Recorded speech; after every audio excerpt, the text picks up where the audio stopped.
Le soleil se lève sur la ville animée de Lagos. Les vendeurs installent leurs étals colorés remplis de tissus africains. Le son des klaxons et des voix en yoruba et en anglais emplit l'air matinal. Une couturière de 25 ans déambule parmi les étals. Ses vêtements sont simples mais soignés. Elle s'arrête devant un étal de tissus et examine les matières d'un œil expert. Dans le magasin de tissus le plus luxueux du marché, une jeune femme de 24 ans est entourée de 3 amies élégantes. Elle fait des gestes enthousiastes en parlant de ses projets de mariage. Le mariage aura lieu à l'hôtel Echo, annonce-t-elle fièrement. Django a tout mis en œuvre pour moi. Ce sera l'événement de l'année à Lagos. Ses amis l'entourent, admirant sa robe coûteuse et ses bijoux en or. Tu as l'homme parfait, ma fille, s'exclame l'une d'elles. Seules les personnes très importantes peuvent réserver l'hôtel Echo pour leur mariage, ajoute un autre. La mariée sourit avec satisfaction. Quand on a de la classe, on attire la classe. Ce n'est pas n'importe qui peut décrocher un manager comme Django. La couturière s'approche discrètement d'un rayon au tissu plus simple. Un vendeur la serre poliment. Bonjour, madame. Comment puis-je vous aider? J'ai besoin de tissu pour faire un cadeau. Quelque chose de joli, mais qui rentre dans mon budget. Elle examine attentivement les tissus, touche la texture et vérifie la qualité. Son expérience de couturière transparaît dans la précision de ses gestes. La mariée, qui bavarde encore bruyamment avec ses amis, fait des gestes théâtraux, racontant les détails du mariage. Sans s'en rendre compte, elle heurte la couturière, faisant tomber du tissu au sol. La couturière se penche immédiatement pour récupérer les tissus. Je suis désolée, je n'ai pas fait attention. La mariée la regarde de haut en bas, remarquant ses vêtements simples et ses chaussures usées. Tu devrais faire plus attention. Ces pièces coûtent plus cher que ce que tu gagnes en un mois. Les amis de la mariée rient doucement. La couturière se tient debout avec dignité, tenant les tissus froncés. Tu as raison. Je m'excuse encore. La couturière regarde directement la mariée dans les yeux, sans colère ni ressentiment.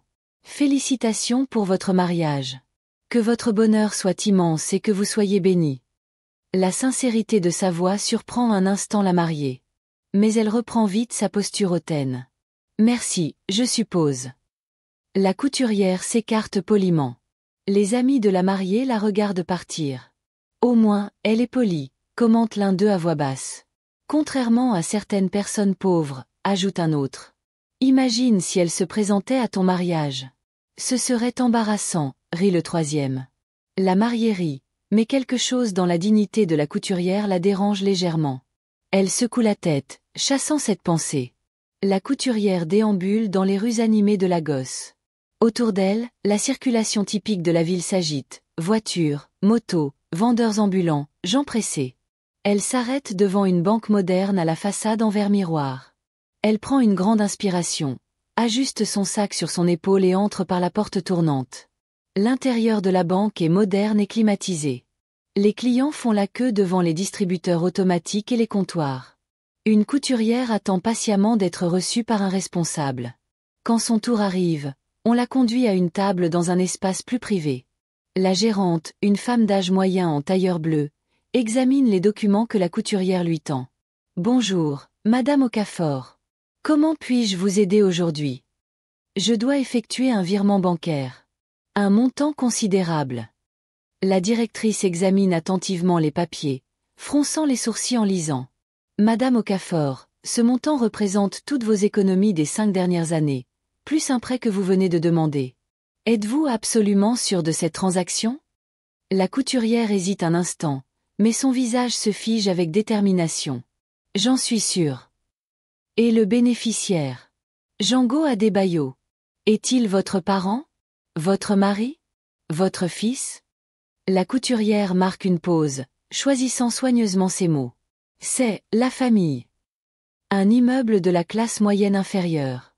Sans être luxueux, il est bien entretenu. Les enfants jouent dans la petite cour tandis que les femmes discutent sur les balcons. La couturière monte 3 étages d'escalier, ses pas résonnant dans le couloir en béton. Un appartement petit mais chaleureux. Le salon et la cuisine sont intégrés. Une ancienne machine à coudre occupe un coin près de la fenêtre, entourée de tissus bien rangés et de dessins de motifs au mur. Une femme de 55 ans prépare du riz jollof dans sa cuisine. Malgré son âge, ses mouvements sont agiles et assurés. Elle porte un foulard traditionnel coloré. Comment c'était à la banque, ma fille? La couturière pose le sac sur la petite table et s'assoit lourdement sur une chaise. C'est fait, maman. Tout notre argent a été transféré. Maman arrête de remuer la nourriture et se retourne, inquiète. Amara. Je peux toujours appeler et annuler. C'est beaucoup d'argent. Et si on en a besoin en cas d'urgence?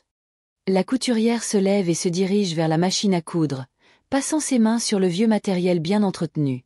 Maman, tu te souviens quand j'avais 8 ans et que nous avons trouvé ce garçon sur le pas de notre porte, mouillé par la pluie? La mère sourit, le souvenir réchauffant son visage. Django. Le pauvre, il a tout perdu lors de la grande inondation de 2008. Sa famille a perdu sa maison, son entreprise, tout. Vous l'avez accueilli sans hésitation. Vous lui avez donné à manger, des vêtements secs et un lit chaud. Il est resté avec nous pendant 3 mois, jusqu'à ce que nous puissions retrouver ses parents éloignés. La mère s'approche de sa fille, lui séchant les mains sur son tablier. C'était notre devoir de chrétiens, d'êtres humains. Et quand son père a finalement trouvé un travail et qu'ils sont venus nous remercier en nous offrant de l'argent, tu te souviens de ce que tu as dit? La mère est émue par le souvenir. Cette bonté doit être plantée sans espérer de récolte. Exactement. Django a grandi, obtenu un diplôme en administration des affaires et est devenu un homme d'affaires prospère. Mais il n'a jamais oublié notre gentillesse pendant ces 3 mois. La fille s'assoit à la machine à coudre et commence à ajuster du tissu, gardant ses mains occupées pendant qu'elle parle.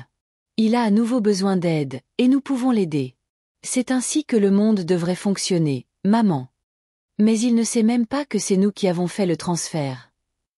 Et vous n'avez pas besoin de le savoir.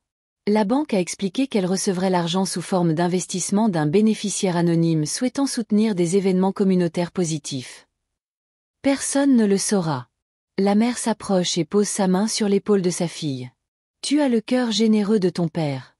Parfois trop généreux pour ton propre bien. Et tu as sa sagesse. C'est pourquoi j'ai confiance en tes prières pour nous protéger. La mère la serre affectueusement dans ses bras. Que Dieu bénisse cette décision, ma fille. Un immeuble de bureaux moderne se détache sur le paysage urbain de Lagos. Plusieurs fenêtres éclairées indiquent que de nombreuses personnes continuent de travailler, même après les heures de bureau. Un panneau élégant à l'entrée indique Adebayo Import et Export Ltd, 15 TH Flore. Un bureau moderne avec un bureau en verre, des ordinateurs dernier cri et une vue imprenable sur la ville. Un homme de 28 ans, bien habillé mais qui a l'air fatigué, est assis derrière le bureau et trie des papiers éparpillés. Sa cravate est desserrée, ses manches de chemise retroussées. Il se frotte le visage avec ses mains, visiblement sous pression. Un assistant frappe à la porte et entre après autorisation. Monsieur Adebayo, j'ai reçu un appel urgent de la banque. Il s'agit du financement de votre mariage. L'homme d'affaires soupire profondément.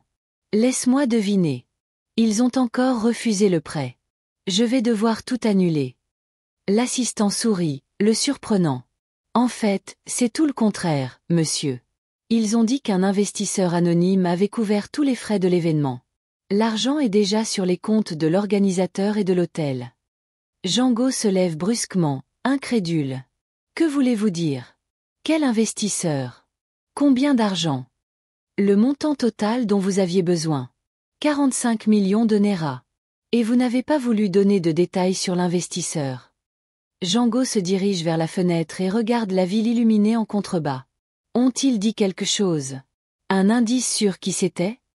Juste qu'il s'agissait de quelqu'un qui souhaitait soutenir des événements communautaires positifs et des fêtes familiales. Rien de plus. Django reste silencieux pendant un long moment, traitant l'information. Qui ferait une chose pareille? Je ne connais personne avec autant d'argent qui le ferait anonymement. Peut-être s'agit-il de quelqu'un que votre travail a impressionné? D'un client satisfait? Je ne sais pas. C'est très étrange. Personne ne donne 45 millions de Naira sans rien attendre en retour. L'assistant part, laissant Django seul avec ses pensées. Une grande maison moderne à Lekki, un quartier chic de Lagos. Le portail électronique s'ouvre sur un jardin bien entretenu et un garage pour 2 voitures de luxe. Les lumières du salon sont allumées, indiquant que la famille est réunie. Une chambre spacieuse décorée de meubles en cuir, d'art africain moderne sur les murs et d'un système audio diffusant de la musique douce. Un homme de 50 ans, vêtu de vêtements décontractés et de marque, discute avec Django. Sa fiancée est assise sur le canapé, jouant distraitement avec son iPhone. Django, mon fils, comment se passent les finances? Je sais qu'un mariage à l'hôtel Echo coûte cher. J'espère que tu ne t'endetteras pas à cause de ma fille. Django hésite, visiblement mal à l'aise avec le sujet. Baba Williams, quelque chose de très étrange s'est produit au bureau aujourd'hui. La mariée lève les yeux de son téléphone portable, intéressée. Un investisseur anonyme a financé la totalité du mariage. 45 millions de Naira. Je ne sais pas qui c'était.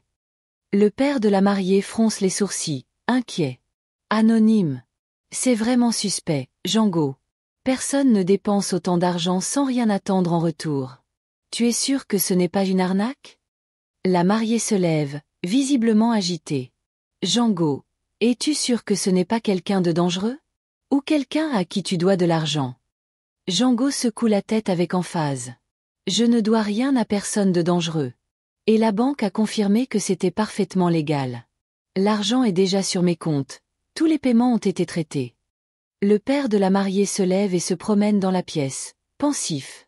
Eh bien, si la banque a confirmé sa légitimité, il s'agit peut-être de quelqu'un qui admire vraiment votre travail. Vous avez noué de nombreux contacts professionnels importants ces dernières années. La mariée n'a pas l'air convaincue, mais se rassoit. Je trouve ça encore étrange. Mais si tout va bien, alors allons-y. Quoi qu'il en soit, dit le père, restons à l'écoute. Si des exigences ou des conditions étranges surviennent, prévenez-moi immédiatement. Django est d'accord, mais reste perplexe face à la situation. Marché de Balogun EXT, le lendemain matin. Le célèbre marché au tissu de Lagos bat son plein. Des étals colorés s'étendent sur des pâtés de maison, proposant de tout, des tissus traditionnels aux vêtements modernes. La couturière se promène entre les étals, à la recherche d'ingrédients spéciaux pour confectionner un cadeau de mariage fait main. Un homme de 30 ans, habillé de façon décontractée mais soignée, l'observe de loin. Après quelques minutes, il s'approche poliment. « Excusez-moi, êtes-vous Amara Okafor ?» Elle se retourne, prudente mais polie. « Oui, c'est moi. Puis-je vous aider? Je m'appelle Yemi. Je suis un ami proche de Django Adebayo. » Son visage s'illumine immédiatement lorsqu'elle entend le nom. « Django! Waouh, comment va-t-il? Je ne l'ai pas vu depuis des années. » « Il va très bien. D'ailleurs, il se marie demain. » Elle sourit sincèrement. « C'est merveilleux. Il a toujours été un garçon spécial. Il mérite tout le bonheur du monde. Il m'a parlé de vous. De l'aide que votre famille lui a apportée quand il était enfant et qu'il avait des problèmes. » Elle se tient modestement, baissant légèrement la tête. « Nous avons simplement fait ce que toute famille chrétienne aurait fait. Ce n'était pas grave. » Yemi sourit, visiblement touché par son humilité. Pour Django, c'était tout. Il n'a jamais oublié ta gentillesse. C'est pourquoi j'aimerais vraiment que toi et ta mère veniez à son mariage. Elle hésite, regardant ses propres vêtements simples. Je ne sais pas si ce serait approprié. C'est un événement très élégant, et nous? Yemi interrompt gentiment. Amara, pour Django, tu fais partie de la famille. Une vraie famille. Il serait tellement triste s'il savait que tu n'y es pas allée parce que tu te sentais incompétente. Elle réfléchit un instant, touchée par les mots. S'il veut vraiment que nous soyons là. Il veut tant. Vous avez été ceux qui ont semé la bonté dans son cœur quand il en avait le plus besoin. Elle sourit, décidant. Alors nous serons là. Ce serait un honneur de célébrer son bonheur. Mère et fille travaillent ensemble à la table du salon pour créer un cadeau unique. Il s'agit d'une peinture brodée à la main représentant des symboles africains traditionnels représentant la prospérité, la fertilité et le bonheur conjugal. La mère admire le travail minutieux de sa fille. « C'est magnifique, ma fille. Tes mains ont vraiment un don divin. » La couturière se concentre sur les derniers détails de la broderie, chaque point étant réalisé avec amour et soin. « Je veux que ce soit parfait. Django mérite quelque chose de spécial. » Tu as décidé d'aller au mariage alors. Yemi a dit que nous étions sa famille. Comment ne pas aller célébrer le bonheur de quelqu'un que je considère comme un frère? La mère continue de coudre, mais exprime son inquiétude. Et si tu rencontrais la mariée là-bas? Elle n'a pas été très gentille avec toi au magasin. La fille s'arrête de coudre un instant, réfléchissant. Maman, elle protégeait ce qu'elle aimait. Une femme qui défendait son territoire, son grand jour. Je comprends parfaitement ça. Et si elle découvre que nous avons payé pour le mariage? La fille retourne à sa broderie, souriant sereinement. Les voies de Dieu sont mystérieuses, maman. S'il veut qu'elle le découvre, elle le découvrira en temps voulu. Le luxueux hôtel Echo, l'un des joyaux de Lagos, est magnifiquement décoré. Des voitures de luxe y arrivent sans cesse, déposant des clients élégamment vêtus. L'entrée est ornée de compositions florales raffinées. Le personnel de l'hôtel, en uniforme impeccable, accompagne les clients. Des photographes professionnels immortalisent chaque instant de l'arrivée des clients importants.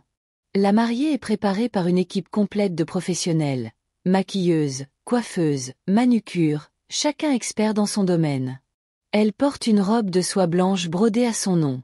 Ses 3 amis l'entourent, tous aussi bien habillés pour l'occasion. « Ma fille, tu es absolument magnifique », s'exclame l'un d'eux. « Django va s'évanouir quand il te verra marcher dans l'allée, rit un autre. Et ces fleurs? Elles ont dû coûter plus cher que ma voiture, commente le troisième. La mariée s'admire dans le miroir en pied, ravie de ce qu'elle voit. Je n'accepte que le meilleur pour ce jour spécial. Django le sait. Un élégant assistant d'hôtel entre dans la suite.